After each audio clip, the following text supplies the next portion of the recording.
our guests, please note that in order to be a member of our club, you must be a current active member of Toastmasters International and have completed at least 6 speeches, or you must have sufficient relevant experience in video presentations, as an example, something like facilitating online webinars.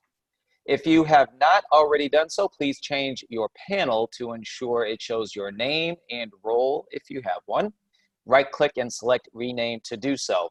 I'd also like to take this a bit further and offer a suggestion that we put our role first and our name second, as sometimes the panels do cut off information, so it'd be helpful for the Toastmaster and others to see our roles first.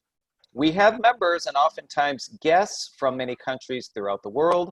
Thus, as a professional organization, we ask that you please be aware of language or word usage that may be considered offensive or otherwise insensitive due to cultural differences. Please note that we will be recording the meeting if we haven't already started that. Your video and audio contributions may be used for our club marketing purposes. Also important, please mute your microphone when you are not speaking. You can do so in the very lower left-hand corner by just clicking on the mute button.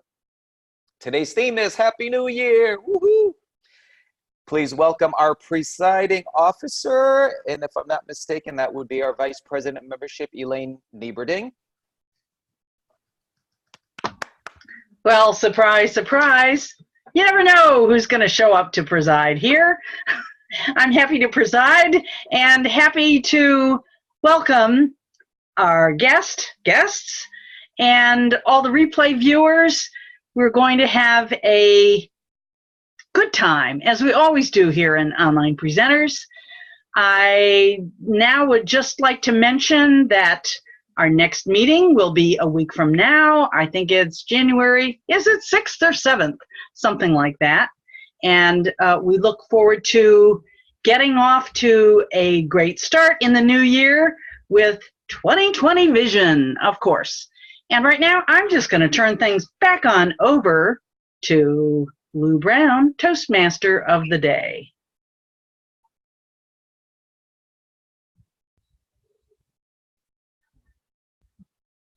Sorry about that. Thank you, Toastmaster Nieberding. As she mentioned, I am your Toastmaster for today's meeting. As Toastmaster, I need assistance with running this meeting. I appreciate everyone's help in filling out the roles up to this point, including very close to the start of this meeting. I believe I got all the roles correct. If not, I'm sure folks will wave their hands or otherwise let me know if not.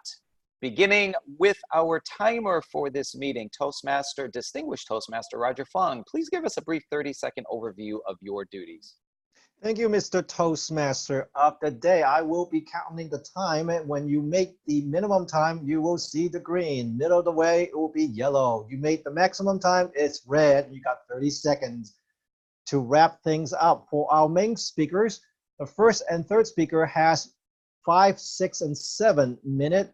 Mr. Nick at speaker number 2 has asked for an 8, 10, and 12. Back to you, Mr. Toastmaster. Thank you, Mr. Timer. Our counter is Toastmaster Mohammed Al-Gandhi. I hope I pronounced your name correctly. Please share with us a quick 30-second overview of what your role is as counter. Oh, thank you. I'll be counting the or any use of or filler words through the speech, and at the end, I'll provide a list for the currency for each use of it by members. Thanks. Thank you, Toastmaster Mohammed. Our grammarian, who just got in under the wire, Toastmaster Jim Barber, please share with us your duties as grammarian and what the word of the day is. With pleasure, Mr. Toastmaster. I am both your grammarian and watcher for this evening, and the two roles are basically the same. As grammarian, I'm going to be concerned with your audio presence, and as the watcher, I am concerned with your video presence. So basically, one way or another, I'm keeping my eye and or ear on you. The word of the day, as I recall, is prosperous. It's something that I wish for everyone here. Mr. Toastmaster. Thank you, Toastmaster Barber, and really appreciate the fact that you are doing double duty for this meeting. Our chat monitor, Toastmaster Joy Knudsen, please give us 30-second overview of your duties, please. Please unmute. I will be monitoring what's happening on the chat forum, and in the end of the meeting, I will report about it. Back to you. Thank you very much, Toastmaster Joy. And finally, last but not least, our vote counter, Toastmaster Elaine Neighbording. What are your duties? Well, I get to tally up the votes for Best Speaker, Best Table Topics Presenter, and Best Evaluator. So at the end of each of those sections of our regular meeting, the timer will announce which people are eligible to have votes for, and you select the person and send me your vote for that best performer in the chat to me, Elaine Vote Counter. At the end of the meeting, I tell who the winners are. Thank you very much, Toastmaster Nieberding. Now, we do have a few other roles, one being the Topics Master and the other being the General Evaluator. Those folks will tell us more about their roles and the makeup of their particular segments of the meeting when we get to them. Let's start things off right away. We have 3 awesome veteran speakers who will be sharing some wonderful stories with us today. Our first speaker is Toastmaster Norman Dow. Okay, thank you. Oh, sorry, I just was finding your introduction, Ms. Toastmaster Dow.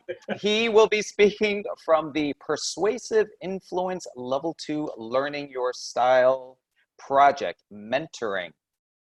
Mentoring can help a protege fast-track their growth. Years ago, as a young Christian, Norman's quest for a mentor had a surprising ending. Who ended up mentoring him? How did it work out? Please welcome Toastmaster Dow. Aren't I enough? Aren't I enough? Toastmaster Norman Dow. Thank you, Mr. Toastmaster. 10 years ago, or about 10 years into my Christian journey, it was more than 10 years ago, I was seeking a mentor.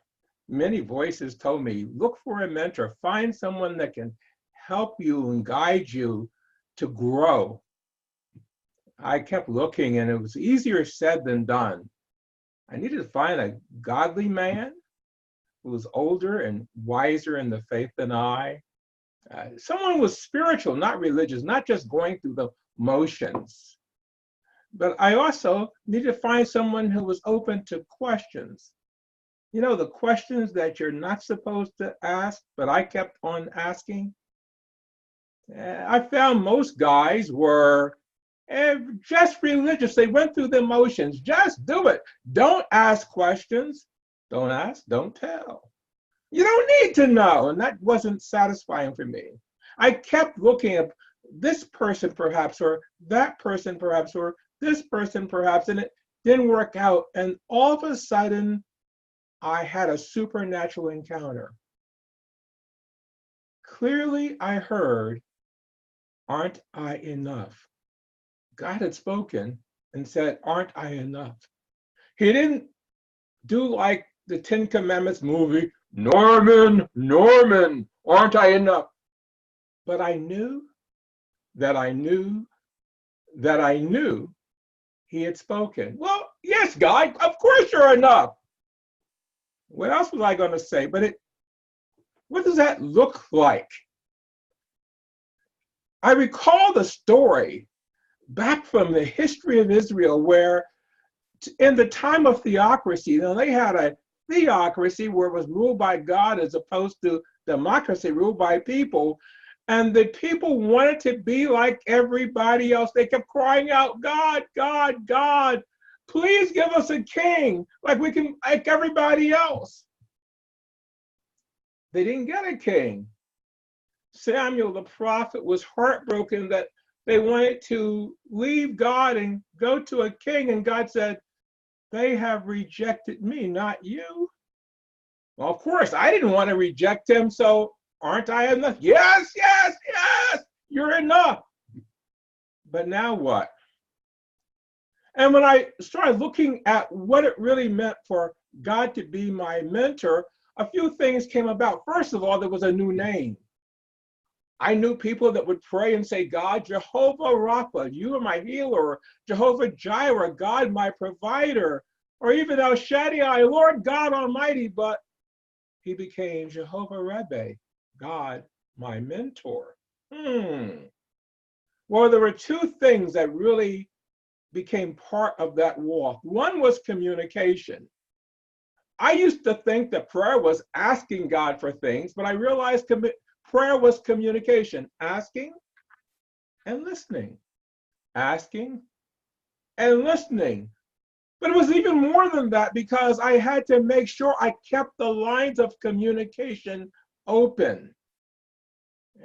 Well, I had to keep away the static. And what do we call static? Most people think of static as sin. Well, got to keep that out so I could communicate and maintain the relationship. But the other thing I needed to worry about was humility. I didn't know everything. And I had to start acting as if perhaps there was something I could learn about this particular journey. Communication and humility. Now, if we apply that to our Toastmasters mentoring journey, those two things are also very important. If we are to be mentored by someone, we're the protege, we need to make sure that we communicate clearly, listen and talk, and perhaps even match the communication preference of our mentor so we can maximize the exchange of information. And then we can be humble in that interaction. We're all advanced Toastmasters. We know a lot about speaking and communicating, but we don't know everything. We need to be willing to learn, willing to take courageous conversations that guide us as we move along. The question, aren't I enough, is not valid for a Toastmaster mentor protege relationship. Of course, they're not God, but they can be very, very helpful in helping us grow as effective communicators. Aren't I enough? God is enough. Aren't I enough? Our mentors can help us on our journey. Mr. Toastmaster? Thank you, Toastmaster Dow. Wonderful speech. Thank you so much. Our next speaker is Toastmaster Nick Lahani. Sorry, Lakhani. Forgot that K in there, Nick. Sorry about that. Nick will be speaking from the Motivational Strategies Level 5 Demonstrating Expertise Path. The project is called Reflect on Your Path. Looking for a new path? Want guidance on how to ace your current path? Today, Nick Lakhani shares his ideas on how you can better approach your next path, or even your current one. You are all existing Toastmasters on the traditional education program or on the Pathways program. His speech is entitled 5 Key Points to Path Perfection. Please give a warm welcome to Toastmaster Nick Lakhani.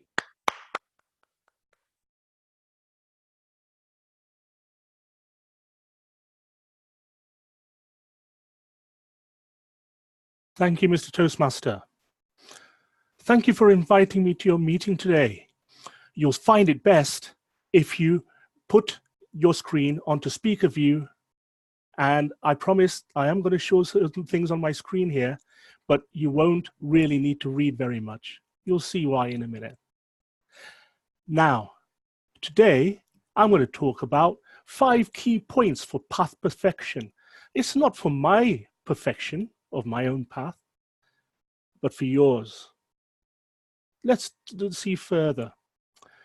I'm going to talk about my experience with Motivational Strategies path, but also any paths that you are currently considering, or you may be actually on, may resonate with you on this as well. So either way, whichever paths you're on, or whichever paths you're thinking of going on, this will help you.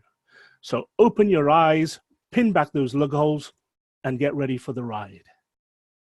Now, first of all, the first key point is to rinse and repeat. Rinse and repeat? What does that mean? It means get ready to do things that you may have done before, like an icebreaker. Oh, hang on a minute, I'm too good to do an icebreaker. I've done my traditional path. I've done my competent communicator. I've done all 10 speeches, and I did my icebreaker 2.5 years ago, and you can't make me do another one. Well, that's what I heard from a lot of people in my bricks and mortar club when Pathways first came in. And I had to cajole them, persuade them, bully them, perhaps, into having a go at the Pathways level 1. The first speech is indeed an icebreaker, but you have to open your minds. You have to ask yourself, well, what am I doing here? Even if you're giving the icebreaker to the same club, half those people that heard you the first time are not going to be there. And the other half have forgotten. Hey, now, this is an opportunity for you to show how much you have developed as a speaker. It's not just a rehash of the same speech. You don't just pull it out and then say, right, this is the way I delivered it, and this is what I delivered, and this is how I'm going to do it. There's no point. You will not learn anything. Your audience will be turned off. Therefore, be ready to open your mind and rinse and repeat. If you go with a negative mindset, you will fail, because you're not, if you're negative about the program you're working on, then you're not going to get very far. You're not going to learn very much, and you're not going to give very much value to those of you or those others in the club with you. In order to get better, you need to have a positive attitude. You need to actually go in with that little bit of gusto, a little bit of, hey, you know what? I've always wanted to try this. Guess what? Your Toastmasters Club is where you can try stuff out. Not just for fun, but you could actually try things out that you're going to give as a presentation at your business or at work. Try it out. You either win or you fail. That's what Toastmasters is about. Rinse and repeat. Make it interesting. It's a must for personal development and professional development as well. Now, the second key point I'd like to make, can you see the picture on here? Now, what we have is a depiction of Plato's donkey. Now, some people call it Buridan's donkey. The story goes that a donkey was placed in a field equidistant from a bucket of water and a bale of hay. And the donkey knew that it was hungry and thirsty, but it couldn't decide which one to go to first. It couldn't decide whether it was more hungry or more thirsty, or whether the hay was going to be sweeter than the water that it could drink. Eventually, the donkey died of starvation and of dehydration. Now, in other stories, it's depicted with 2 bales of hay, where it couldn't decide which one was better, which one was sweeter, which one gave it more oomph, which one went down better, which one came out better, the other. But anyway, that's besides the point. What you have to do is to decide on the path that you want to work on. Whatever information you get, take it as it is. Do as much legwork or due diligence as you can within a defined time, and then make a decision. You cannot procrastinate. I didn't. I was VP of my club. I didn't know anything about Pathways. It was being rolled out, and we knew nothing. With the preparation that we've had, didn't really give us a clue. Which path should I choose, Nick? I just said, go with your gut. Have a look, see what jumps out of you, and then go with it. Take action. Do not procrastinate. And more than anything, what's the worst thing that could happen? Hey, this is Toastmasters. If you're not having fun, you're not doing it right. Just have fun doing it. Now, the next key point, very pertinent to me, but also I would recommend to you, be organized. Do not have a filing system where you throw stuff into a closed cupboard, into a closed filing cabinet, into a closed cellar. Have it so that you organize things in such a good way that, and also put it in an open cupboard, something more that will stand out at you when you walk into your study. Something that will help you plan out. Be visual. If you're not visual, no problem. What I used a mixture of mind maps, I used a mixture of drawings, and also spreadsheets as well. And that helped me get across the little details of each of the paths that I'm working on, and especially this path, the motivational strategies path. However, I did find that for one particular project, I'd forgotten what I'd done before. I didn't look at my open cupboard like this. I just winged it, knocked up a new speech, and went and delivered it in this very club 2 weeks ago. And it was a little bit like one that I delivered 3 months before, which one of my fellow members pointed out to me very graciously. I admit my mistake.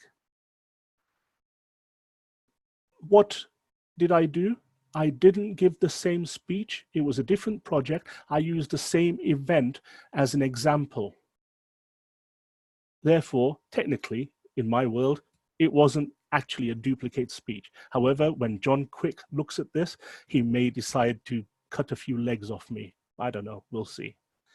That's the point, though, isn't it? It's about being organized. It's about being on it. And it's about having a good mindset and having the path being part of you. Well, would it be a good idea if we go to the next point, which actually happens to be an examination of Nick's brain? Nick's brain is full of storage crates. Storage crates where I throw things in. Here are the kids, here's the car, here's the money, here's the work, here's the... And you know what I even have one for? Nothing. I have nothing in that crate. Absolutely nothing. And what do members of the female persuasion hate most? It's their husbands who have nothing to do, that are doing nothing. Well, short term, it kind of works. However, what I found was when I was doing my Toastmasters, especially my path, I found myself constricted. I found myself bound. I found myself like a mummy in a coffin because I didn't relate it enough to my everyday life. I didn't bring this path, this motivational strategies path, the way in which I can say, well, how can I make somebody go and do something without yelling at them, ordering them, or bribing them? I have to think outside this storage crate or the coffin. And what I learned was I had to be a little bit more connected. I had to get all my wires, make sure they're properly color-coded, and then put them in some sort of order. Now, this is how I started. It's up to you how you take your wires and then organize them. One's for life, one's for the family, one's for work, one's for money, and one is for Toastmasters. One is for your next path. How is that going to work with you in your everyday life? The reason for that is I learned more by doing this path and reflecting on it by the mere fact of actually just thinking about it a little bit more, letting it soak in. Motivational strategies. For example, I did projects on how to manage projects successfully, how to motivate others, and so on. And it really made me think, what could I do? How could I do it? What was I trying to do? What did I learn? All of those things really jumped out at me, and that's one of the reasons I chose this particular path. Therefore, even if you make mistakes, it's okay. This is not real life. It's just fun in Toastmasters. Don't worry about it. Now, finally, the fifth point is to actually make sure that you get out of your comfort zone. What I did was I traveled to other clubs and spoke. I traveled to different countries. I spoke in India, in a club in Mumbai. And that was interesting. The reason was that I'm actually Indian myself. My wife is actually from that city, and my father-in-law was there hearing me speak for the first time. I actually took a risk with the subject, with the audience that I didn't know, and I came out shining. I came out bright. I had a go, and it went well. Even if it didn't, it's okay. Take a risk, challenge yourself. Therefore, in summary, make sure you rinse and repeat, you pick your path, you be organized, you can be connected, and finally, take yourself out your comfort zone. Back to you, Mr. Toastmaster. Thank you, Toastmaster Lakhani. Our third, last, but certainly not least, speaker, Toastmaster Graham Cairns. Graham will be speaking from the Competent Communication Manual, project number 10, Inspire Your Audience. I am so looking forward to this. His speech title is Fortune Favors the Brave. Graham today will be finishing his Competent Communicator Manual, as I mentioned, counting his initial Competent Toastmaster Award back in the 80s, believe it or not. This is his 9th basic manual. And this version has been all based on his love of travel. Today, his aim is to inspire us with stories of famous travelers who have struck out into the unknown and created their own luck. Would this be his final CC manual? I guess we have yet to determine that. Who knows? He has 6 months left to complete yet another one. So watch this space. But in the meantime, Graham's speech today is entitled Fortune Favors the Brave. Fortune Favors the Brave. Toastmaster Graham Cairns. Thank you, Mr. Toastmaster, fellow Toastmasters and guests. Nick mentioned a moment ago about rehashing earlier material. I'm sorry, some of you may have heard a couple of these stories before, but I'm using them with passion and with purpose, at least I hope. So I know that some of you are going to know the answer to this question, but who discovered America? Who wants to say Columbus?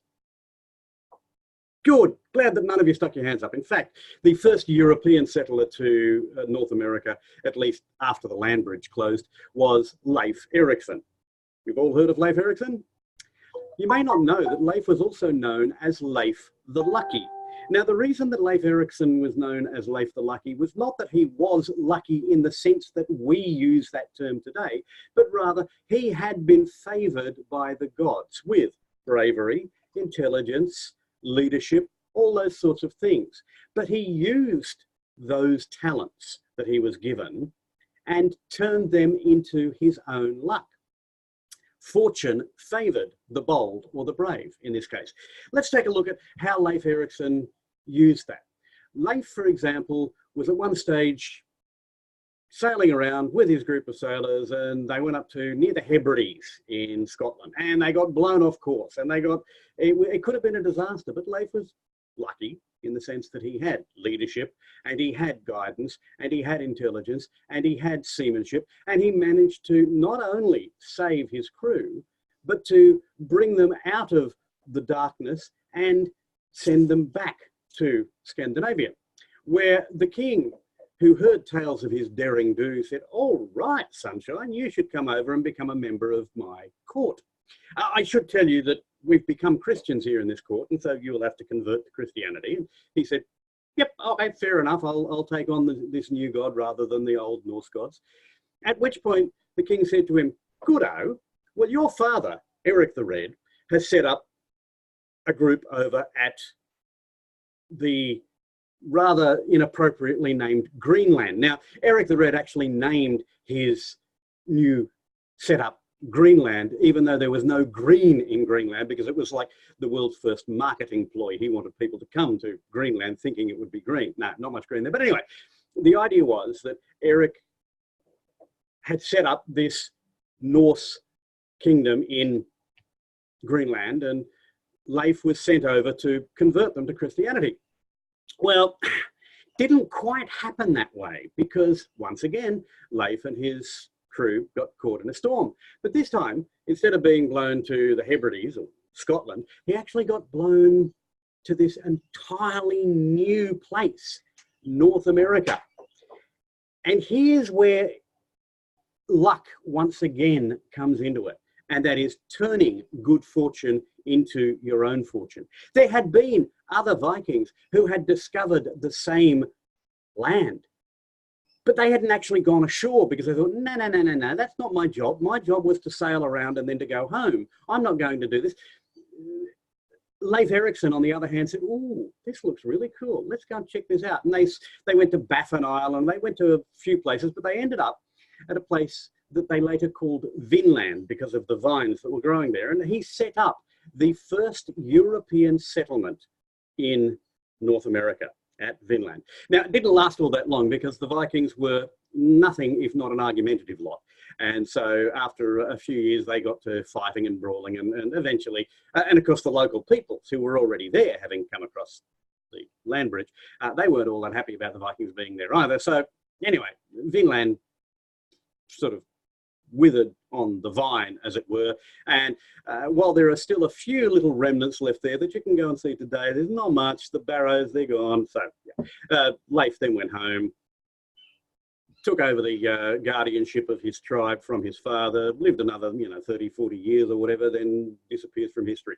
But what I'm saying is that Leif was lucky in that he was given talents by his gods or whatever, but he turned those into his own fortune. Fortune favoured the bold in that case.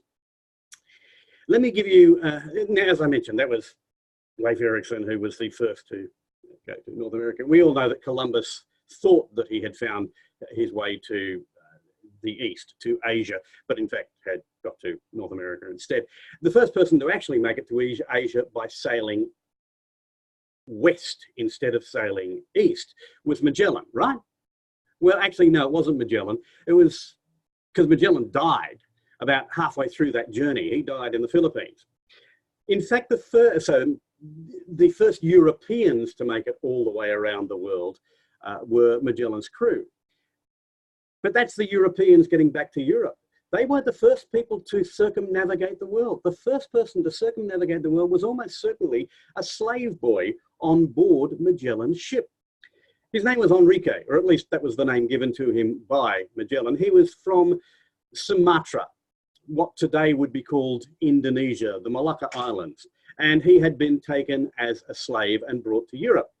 And he was then on the ships, which came all the way around the world till they got to the Philippines, which is the first time that any Europeans had got there by going west. And this is where, again, luck comes into it. Enrique was supposed to be freed on the death of his master Magellan, but the crew said, no, you're too good a pilot, you're too valuable to us, we're going to keep you as a slave. It was at just that point that this Barney argument started between Magellan's crew and the locals in the Philippines. Enrique, seeing the main chance, helped this fight become bigger than it might otherwise have been. And while the Spaniards and the Filipinos were fighting, he promptly scarpered. Now, from the Philippines down to what is now Indonesia is not very far. He probably would have done that in a matter of weeks, hitch a ride on a ship somewhere, boat. And so he would have got home and become the first person to go all the way around the world. It took the Spaniards another year and a half almost before they got from there back to Spain. So what he did was he saw an opportunity, and he used his intelligence, his boldness, and his bravery to turn that opportunity into luck. We can do the same, ladies and gentlemen. We don't have to be Enrique the Slave. We don't have to be Leif Erikson. All we have to do is see the opportunity, be brave, take a chance, and fortune will favour us as the bold. Mr. Toastmaster. Thank you, Toastmaster Cairns. Wonderful speech. All were very wonderful speech. This is going to be a tough voting session. Timer, please post the times of the speeches. Actually, let me ask you first, did all of our speakers qualify? All qualify. The exact timing has been posted in the chat box. Wonderful. Thank you so much, Mr. Timer. Please send your votes to our vote counter, Elaine Eberding. Vote for best speaker. That concludes the first segment of our meeting, the speech segment. We now move to segment number 2, the table topics portion, which will be led by Toastmaster Asil. Toastmaster Asil, take it away. Thank you, Will. So today we have the opportunity to practice our impromptu speaking. So let me share my slide presentation with question in case if you don't understand my accent. So the first question, what was the most meaningful thing someone did for you this past year? This year. What was the most meaningful thing you did for someone else? What was the most meaningful thing someone did for you? And what you did for someone else? So this question will go to Deborah.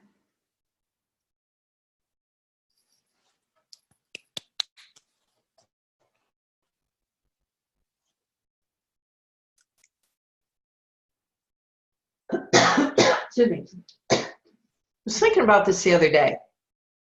What were the most powerful moments in 2019?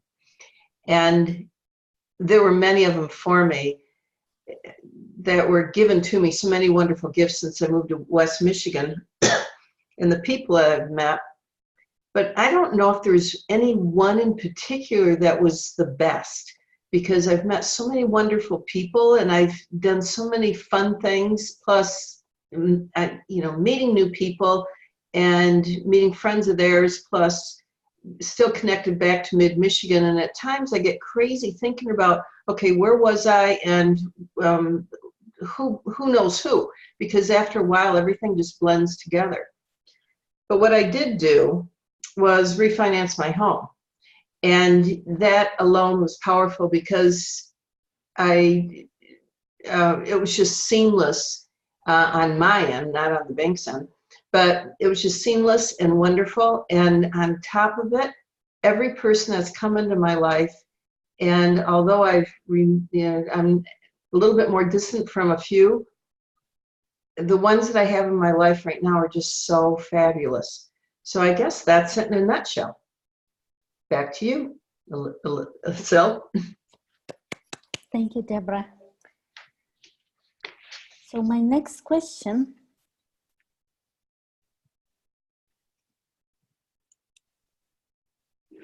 Was 2019 a good year for you?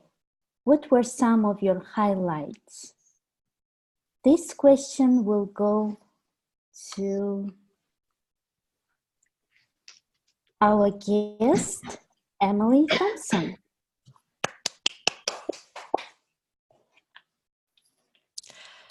I'm afraid to say 2019 was not especially a great year. My mother died, and with my sisters, I took care of her, but she lives 250 miles away from me, which meant that I had to drive 250 miles to take care of her so my sisters could have respite care. I mean, they would not have to care for her, and then I'd have to drive 250 miles back. I found this exhausting, and so it was a very tough year.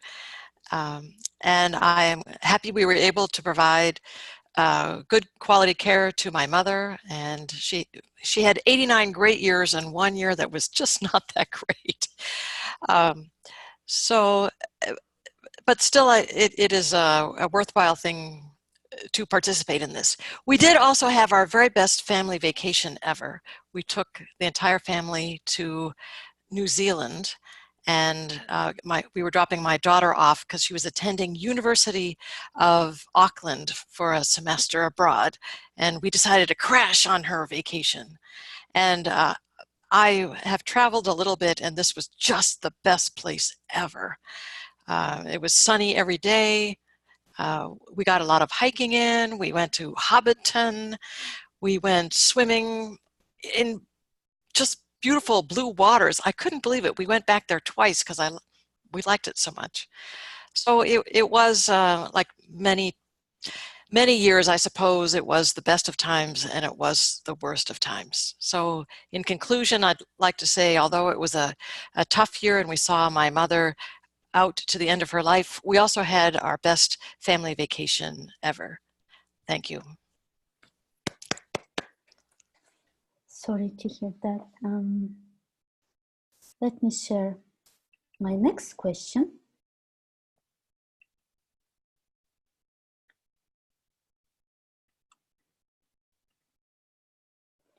Do you have a good feeling about 2020? Are you optimistic or pessimistic? So this question will go to Jim. Which one? You, Barber, Jim Barber. Okay. That gave me a chance to think about it. Madam Topics Master, first of all, am I an optimist or a pessimist? I am a dyed-in-the-wool optimist. Although I occasionally put on a cranky persona, especially on Mondays, and this is the tail end of a Monday, nevertheless, I am blatantly optimistic about pretty much everything that comes along. It drives some people crazy because they think I'm a little Pollyannish, but I am optimistic about everything, and consequently, I am extremely optimistic about the year 2020. Of course, I was optimistic about the year 2019. I was optimistic about the year 2018. I've been optimistic about every year, and I was wrong on just about every count. But this year is going to be different. This year is the year that everything is going to work out. I have, and this has been overused, but I'm going to go ahead and say it, I have 2020 vision about the year 2020. It is going to be a fabulous year. I have no doubt about that, and I will issue any retractions necessary 365 days from now. Madam Topics Master. Thank you, Jim. So my next question.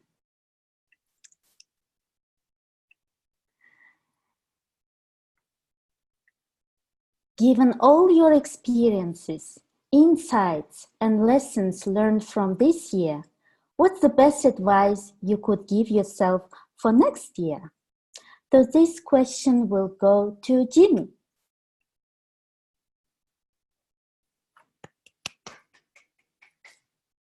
Thank you. Well, the best advice I can give to myself for this coming year is to be better organized.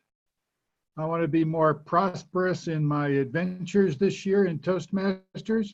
I want to continue helping clubs to be educated on pathways through giving some online educational modules to various clubs that I'm not members of but need help.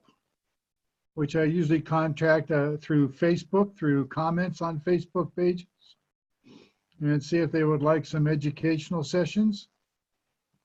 And so that's my purpose, is to get better organized. I belong to multiple clubs, and I want to finish, I'm going to finish up a DTM for the first Pathways DTM of mine and begin my next 2 paths, which I've got to, like Nick said, I got to choose my paths. I can't starve or can't be undecided. One of them, I'm going to decide I'm going to do the humorous path is one. I got to choose a second because they usually try to work on 2 paths simultaneously, so I can stagger the levels. As I'm working on level 1, I'm already on level 2 on another path. So usually one path is following right behind the other one, which I'm finding works out better for me. And so that's my plan for 2020. Thank you, Asil. Thank you, Jimmy. So next question. My New Year's resolution is to stop hanging out with people who ask me about my New Year's resolutions. Kidding. So my next question, will you make any New Year's resolutions for 2020? What do you intend on doing differently in the next year? This question will go to Joy.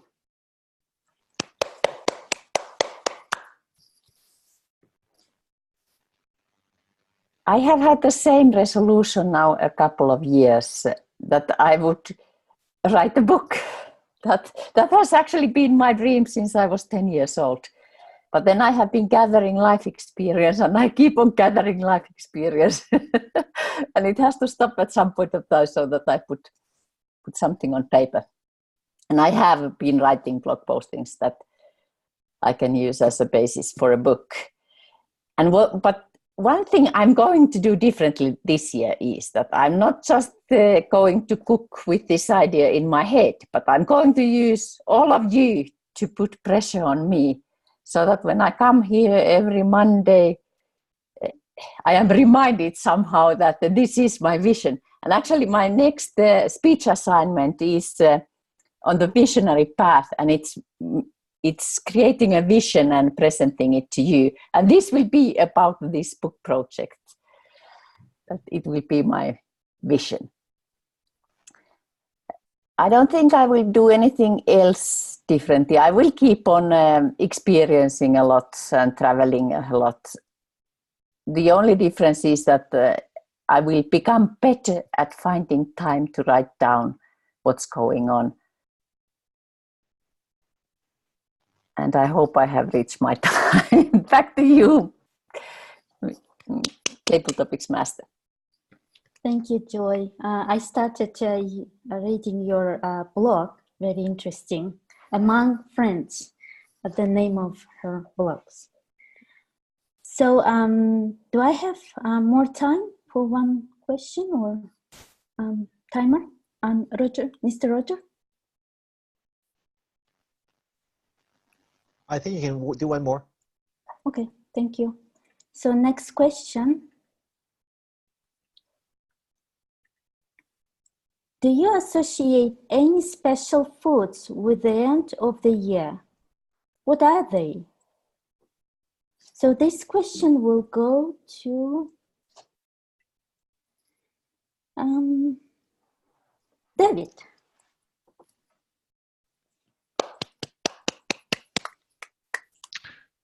Thank you. So, foods for the end of the year. Food, I think the only food that I associate with the end of the year would be a liquid food. It would be champagne. I believe we have a bottle of Prosecco, so another sparkling wine. So we'll be breaking that open at some point. But other foods for the end of the year? I mean, it's not like the end of everything. It's just the end of the year. It's just a calendar turning over. So I don't think we need to like lay out a funeral dinner for 2019 and get ready to say goodbye to it that way. Foods, let's see. And in fact, Beth Ann, my wife, was just asking me, do we need to have anything special for New Year's dinner? We don't necessarily feel like this needs to be a big deal. And she's got a plan. Whatever that plan is, that will be good. That will be the perfect New Year's dinner as long as I get fed, and she feeds me pretty well. So I'm a lucky fellow in that department. This Table Topics Master. Thank you, David. We also don't make any big deal about food on New Year. Thank you so much. So I think I'm done with my table topic session. So thank you so much for participating, for your creative answers. And back to you, Mr. Toastmaster Lou. Ooh, another hand for Asil. Thank you, Asil. Wonderful topics, timely and right in line with our theme. As you folks may see, our timer, Roger, put the times for each speaker in the chat box. It appears everyone qualified. Please send thumbs up. Wonderful. Thank you, Roger. Please send your vote for your favorite speaker to our vote counter, Toastmaster Elaine Nieberding. We now move to the third portion of our program, which is the general evaluation portion, which will be run by, that is Toastmaster Jimmy Dent. Please take it away, Mr. Dent. Welcome, everybody. Tonight as general evaluator, I'll be introducing the speech evaluators and the functionaries, and then giving a general evaluation of the overall meeting. So let's start off with our speech evaluators. Our first evaluator was Christian, who was evaluating Norman Dow's speech. Are you ready, Christian? Yes, I am. Thank you, Mr. General Evaluator. So, ladies and gentlemen, Norman had one purpose in his speech: to share some aspect of his first experience as a Toastmaster mentor. And he did that very well from my perspective. The Toastmaster of the session not only introduced Norman as a young Christian that is at the start of his life journey, but Norman did something very unique from my perspective. He shared his own take on mentoring, which is different from what I've heard. So thank you for doing that, Norman, and thank you for keeping me entertained. Norman, as you started and you went into your delivery, you had the right pace and pose that this speech required, at least for me. I thoroughly enjoyed the way you were sharing your message, how you search for a godly man and settle for God. There's nothing better than the higher power. And I think you had a good experience from what you shared. You also had a very good message, and you did something very well as well. You linked your life journey to my Toastmasters journey. You told me that I needed to practice communicating, listen, and talk courageously, as well as to be humble throughout my journey. Thank you for that. Thank you for reminding me that, especially at the turn of a decade. Norman, as you went along, I saw you seated there, sharing your message with me, and I wanted you at some time to smile with me. That message that you had was so serious that I felt a bit scared. I was scared about, should I take those resolutions that I wrote down? So maybe that smile would have helped me link more and get more connected to you, and in turn believe in myself as I took on my next mentor and work with him or her. You also had something interesting in your message as you went along. You had 3 parts. You had the search, you had the encounter, and then you had the decision, which you expanded on. What was missing for me, Norman, was that encounter moment, the build up to the encounter. I felt it a bit short. I wanted to know more. How did you build up? What was that aha moment for you? What was that moment of discovery so that I could myself go back and reflect on my own life? So I would love you to expand more on that. Having said that, you did something very powerful in your speech, Norman. You had repetition. For example, you used asking and listening with a pause in the middle. You had aren't I enough, aren't I enough, aren't I enough. Well tempered, well positioned from start to finish throughout your delivery. You even went and did something unique. I knew that I knew that I knew. And that kept me entertained till the end. So Norman, thank you for the message. Please consider being clear on the aha moment, work on the smile, and I think your next delivery will rock the floor. Over to you, Mr. Journal Evaluator. Thank you, Christian. Our next evaluator is Deborah Carr, who evaluated Nick Lahani's speech. Are you ready, Deborah? I'm ready. Go ahead. All right, Nick, here we go. Your goals were to, when we were sending the notes back and forth, was to tell your story, make it relevant to the audience, add value, and to give advice on, to help people to avoid certain stumbling blocks and let them think about their own progress, which I feel that you hit all of those, actually. What I really liked was that you really excelled at was your vocal variety, because you have your voice up, but then you get very soft, and you always use the power of the pause, which I just love. Your hand gestures are always great. Your facial expressions, and as I mentioned, the pauses. The other thing is that I liked that you gave 5 notes, 5 points that people should focus on. The rinse and repeat, I love that term. That was great. The decide your path, stay organized. I don't know if I could ever use an open organized,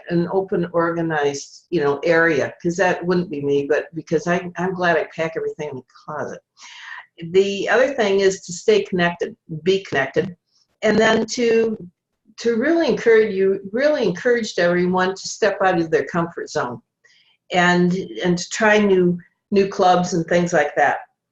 What I also liked is the way that you said how just try stuff out. It's Toastmasters. Make it fun, and if you screw up, you screw up. It's Toastmasters, and that's what we're here for, is to polish your skills. The only area that I felt that you should really consider just changing slightly is if you do have notes, to have them raised a little bit so your eyes don't drop. So that they're right there in front, regardless if you put them on a screen or however you choose to, and just to pump up the smile a little bit. But all in all, you hit those points, the areas that you wanted me to focus on, and I was really glad to listen to your speech. Thank you. That's it. Back to you, Lou. Thank you.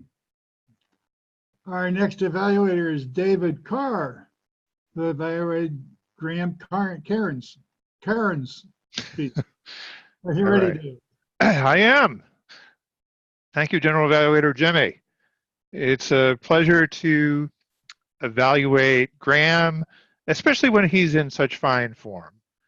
Telling stories about travel is something that he loves to do. You can tell that it's something that he's passionate about and he knows a lot about. And today he told us about some of the great travelers in history. Well, they weren't just travelers. They couldn't just, look up in the AAA guide where they were going. They were explorers. They were people who did bold things and had them pay off. I don't know, did it pay off for Enrique? He gets to be first, at least in your book, but you're one of the only people who knows that, of course. If you didn't catch this, Graham had actually prepared an 8 to 10 minute speech and trimmed it down to meet our format for the evening. So I thought that, he's definitely a pro about that. I was ready to go for bat for him to get him more time so he could do what he originally planned on. But he, I guess, trimmed a whole story he was going to tell. So, well, I think we're going to hear it some other time, is my suspicion. And that is just fine. He told me before the call that he was trying a different camera setup. He has a webcam on a tripod, I think a little bit across the room for him, and he wanted to know if that made it his eye contact better. I'm not sure that eye contact is something that you really have an issue with, frankly, Graham. I didn't notice a difference, better or worse. So if you're comfortable with it and it works well for you, go for it. Use it again in the future. Just a couple of other notes on visuals. I would close that closet door behind you because it just invites questions. Is there a monster going to come out of there? I have one of those behind me too. It's probably gaping open, and that's part of why I use the green screen, because reality in my home office is not so neat and tidy. Hey, the world would be good. Oh, that wasn't reality. Or if it was, he smoothly switched between reality and false reality. I did notice in terms of visuals that your skin looks a little pinkish, and there might be something about lighting in the room. It's daylight in Australia, so maybe you're getting blasted by natural light. And nobody expects you to be a TV personality who has a dozen makeup techs fussing over you before you come on camera. But if there are some adjustments you can make, you can consider doing that in the future. You shared a lot of information, a bunch of stories with us. You told them with great authority. I wondered if you should have credited your sources in some way. I mean, this is not an academic paper or an academic speech, so you don't have to be really anal about it, but maybe just quickly at the end, something to think on. But it may be that also that you've gotten these stories from dozens of sources and you just know it really well. That's certainly the sense I got to listening to you. Mr. General Evaluator. Thank you, David. And now we'll hear from our functionaries. I'll start off with our Al-Qatar Mohammed. Good evening, everyone. It was very pleasant to be here today. I paid attention. I wasn't able to find any filler word, so, and that can be a distraction to the speech or affect the ability for communication. I heard only once from one of the speakers, but wasn't that significant. I think the speak went very well as the meeting today. Thank you. Thank you. Our next functionary has two roles. It'll be Jim Barber as grammarian and watcher. Thank you, Mr. Toastmaster, and I will give both reports one following the other. Starting with the grammarian report, Norm used the word godly. Great word. Apologize for that. It's a wonderful word. It's a simple word, but it's one of the few words that there's no doubt about what it means. Good word choice there. Nick used the phrase, and Deborah already mentioned this, rinse and repeat. I love alliteration. Good choice there. Graham, you are a veritable thesaurus. You had so many wonderful words, it was impossible to write them all down, but you used them so smoothly that it was impossible to remember them because they didn't stand out. So consequently, you're just gonna have to take my word for it. You were great, but I can't give you an example. Now, as the watcher, we did great, as you would expect here. Willie, if you can, lower your camera angle a little bit. We're only seeing the top of your head. There you go, that's better. If at all, what you want to strive to do is to keep your eyes either vertically centered or slightly above center. Also, Norman and, let's see, Norman and Mohammed, a couple of times when you would relax, you would recline, and that's fine, but it lowers your head and you have the same problem. Keep in mind that especially when people are watching on the replay, they're going to be seeing you whether you're speaking or not. You're going to show up, you're on camera all the time. Keep that in mind. Want a couple of mention Nick Lacani. Nick, I love your black background. That is so good. You were well framed. You were off to the side when you were using slides. I love that. And what I really was impressed, you talked about water versus hay, and you pointed to the correct one. That looks easy. It is not easy. When you talked about hay, you pointed to hay. That was great. If it's possible, and I don't know how to do this, you're going to have to ask Roger. I'd like to see a little more contrast in you. You seem to be well lit, but I'd like the blacks to be a little bit blacker. Maybe Roger can give you an idea how to do that. But everybody looked great. That's my report for the evening, Mr. Toastmaster. Thank you, Jim. Our next functionary is our chat monitor, which was done by Joy. Yes, there was a lot of communication on the chat forum, and in the beginning it was mainly wishing each other's Happy New Year. Some of my aha moments were these, that the starting year actually has 3 ones. It's 1-1-2021. That's very interesting finding. And then I learned another thing. I mean, there have been many historians who have been trying to figure out where Finland, my home country, got its name. But Lou nailed it now. I mean, of course, it comes from Finland, like this Vinland, Vineland that Graham was talking about. And then Jim Barber was very quick after my table topics to putting pressure on me on the chat box, and he's looking forward to a signed copy of my book. So I better get started soon. And Roger was excellent as always, putting up the times very quickly. Thank you to everybody. Thank you, Joy. And our next functionary is going to be the timer. But before he starts the timing report, remind everybody to, if you have not voted for the best speaker, best evaluator, or best table topics speaker, pay attention to the timer by Roger and cast your vote to Elaine. So next, Roger, you want to give the timer report? Yes, everybody qualifies. Just to double check, just a reminder, our speaker were Norman, Nick, and Graham.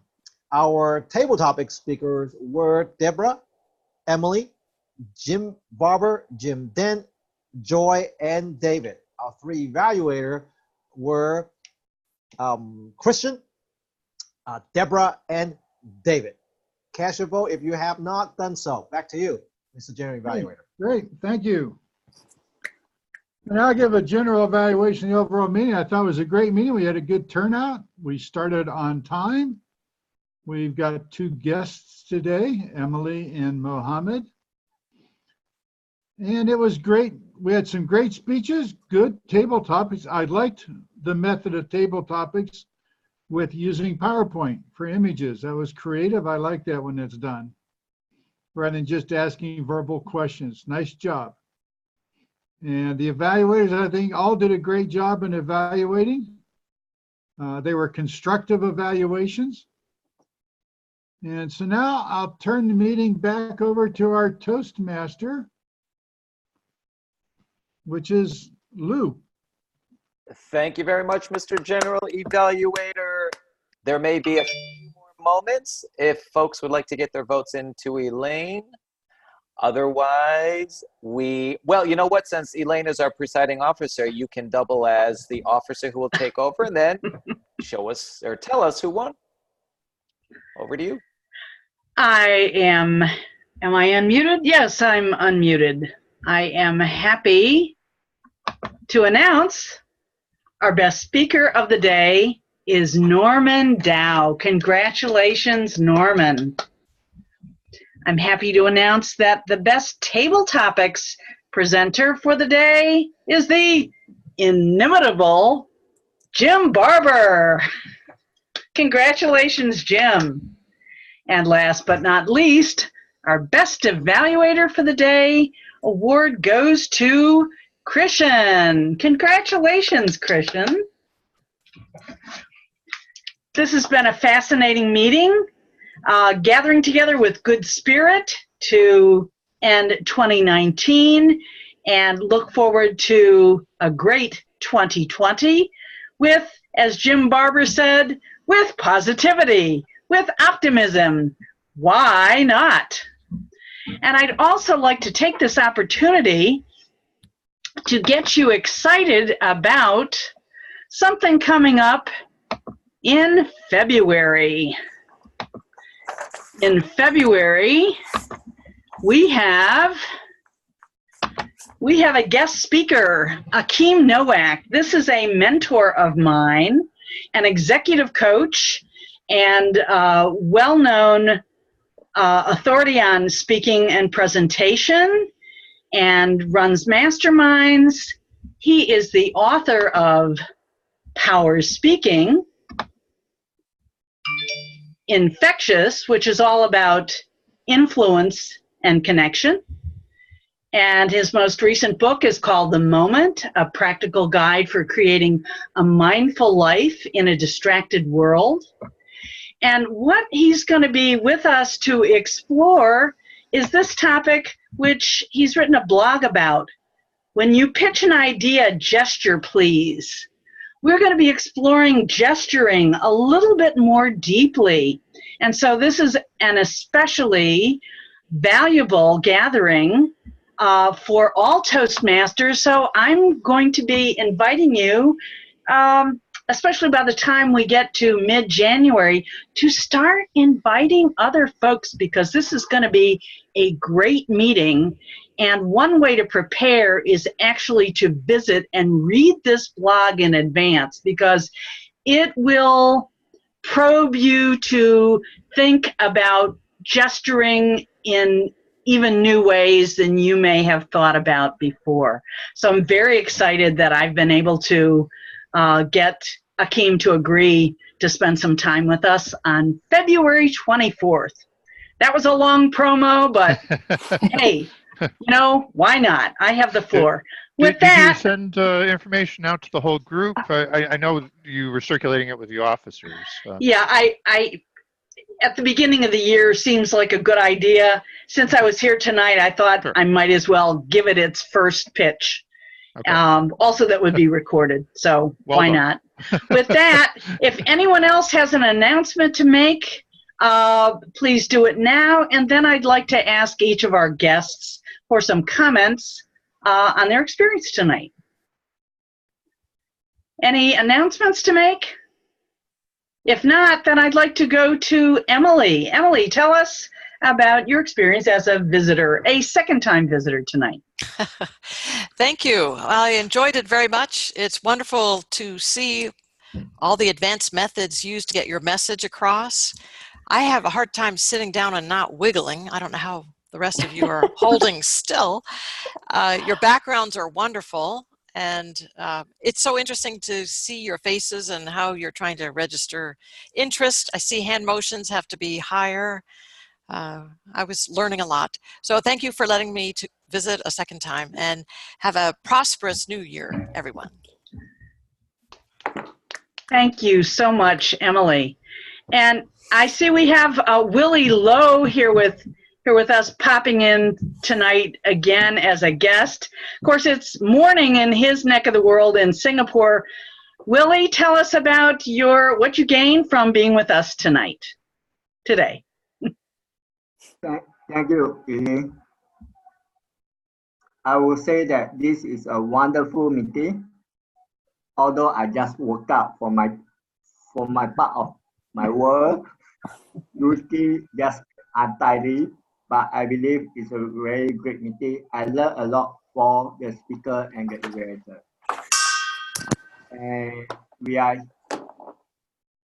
And I hope to be part of the club in the coming months, because I need to take care of my personal mental before I thought about joining other online Toastmasters Club in the year 2020.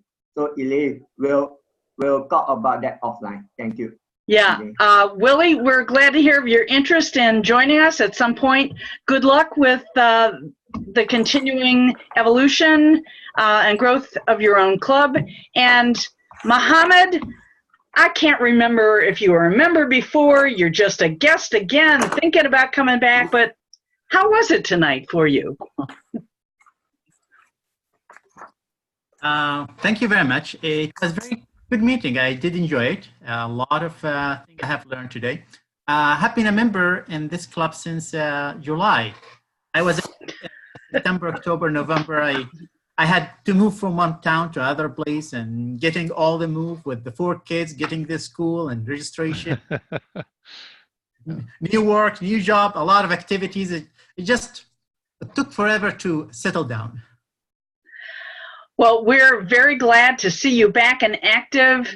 And I think your name showed up as an RSVP, which is why I was thinking you were a guest rather than a member. But excuse me, and so happy that you are here with us, as well as everyone else during the busy holiday season that decided, I'm going to make time for my good pals, this great gang in online presenters. With that, I'm going to close on out our meeting. We meet every Monday at 7:15 Eastern. We gather together for about 30 minutes of figuring out the roles, if we have any unfilled, and doing our tech checks, and then a recording starts at 7:45 Eastern. So if you're watching as a replay viewer, come and go to op.toastmost.org. Click that RSVP button. Come and join us as a guest. We would love to get acquainted. And with that, I'm going to sign on off. Merry Christmas, Happy Holidays, Happy New Year.